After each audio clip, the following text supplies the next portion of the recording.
In the night time, when she was composing herself to sleep, sometimes she believed the devil lay upon her and held her down. Sometimes she was choked by a great dog or a thief lying upon her breast, so that she could hardly speak or breathe. And when she endeavoured to throw off the burden, she was not able to stir her members.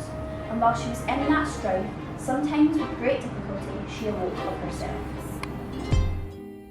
That was a reading of an extract from a 1664 Dutch physician's collection of case histories and is perhaps the earliest clinical description of sleep paralysis.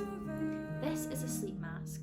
Being someone who has suffered from sleep paralysis and sleep hallucinations, a sleep mask is something that I have used to help me. This is because they help to fend off the visual hallucinations. What is sleep paralysis? The basic definition of sleep paralysis is that it is a feeling of being conscious but unable to move. It occurs when a person passes between stages of wakefulness and sleep. During these transitions, you may be unable to move or speak for a few seconds up to a few minutes. Some people may also feel pressure or a sense of choking. One of the major causes of sleep paralysis is sleep deprivation or a lack of sleep. However, other factors such as changing sleep schedules, sleeping on your back, the use of certain medications, stress, and other sleep-related problems such as narcolepsy may also play a role. However, in this Hot Banana episode, I want to go into the supernatural side of sleep paralysis rather than the rationalised psychological explanations, beginning with its folklore origins. Have existed in myths and legends since ancient times. In the hierarchy of evil, as laid out in the grimoires, each demon has a name and a precise function. The night demon is Lilith. This demon is also referred to as the Lady in Black and the Night Hag. The night hag is a generic name for a folkloric creature found in cultures around the world, and which is used to explain the phenomenon of sleep paralysis. A common description is that a person feels a presence of supernatural malevolent being which immobilises the person by standing on their chest as they sleep, thereby haunting them in their dreams. Although there are different names for the night demon, they all derive from the demon Lilith. Some people believe she was inspired by the Sumerian myths about female vampires called Lilu, or the Mesopotamian myths about female night demons called Lilin. Lilith possesses a hatred of all things beautiful and is sometimes described as having black skin, burning red eyes, and talons for fingers, which is quite similar to the depictions of shadow people.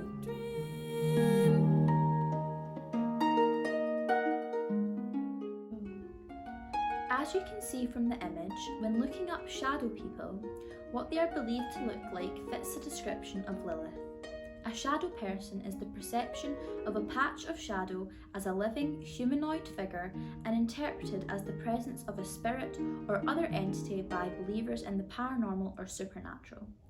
Some people see shadow people as menacing, scary, and harbouring evil intent, while others feel that they are there to watch over us like a dark form of a guardian angel.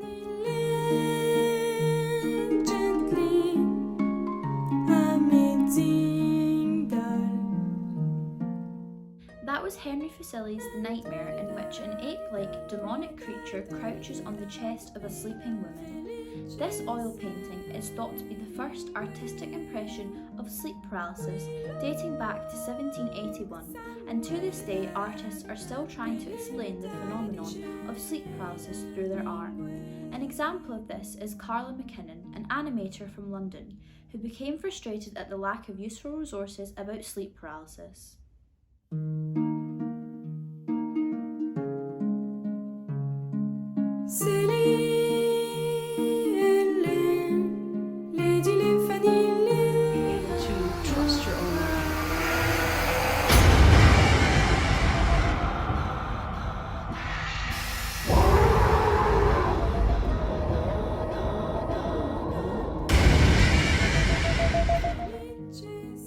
Suffering from the disruptive condition, she decided to tackle the problem by collaborating with psychologists to create the Sleep Paralysis Project.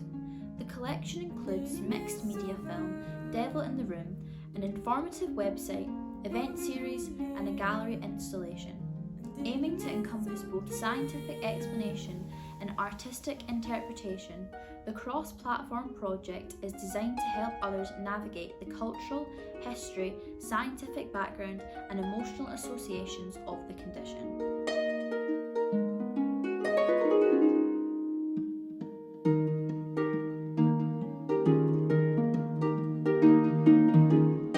Some artists have used art as a form of therapy for their sleep paralysis, such as Nicholas Bruno and Rebus Alabar. That was some of Nicholas Bruno's artwork. Nicholas Bruno's life was ruled by horrific episodes of sleep paralysis since the age of 15. The condition was extremely debilitating for the New York-based photographer who has battled insomnia, depression, and traumatic dreams. The creative process begins with his dream journal, a physical record of his encounters with faceless figures and telekinetic forces. Bruno often combines multiple dream experiences to develop a creative concept and represents key symbols with strange props and costumes. Bruno has said that translating his dream experiences into artwork has lifted his spirits from the darker place that he used to reside in. He believes that it is important to make your experiences tangible.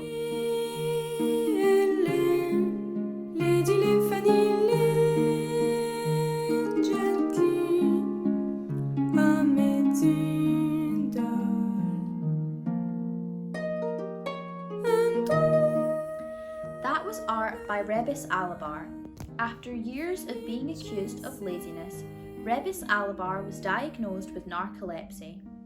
Bouts of daytime drowsiness are the popular hallmark of this condition, but for Alabar, the lesser-known symptoms of sleep paralysis and hypnagogic hallucinations were the most distressing. Determined to overcome this mental hurdle and struggling to represent his experiences by writing fiction, Alabar turned to drawing and painting.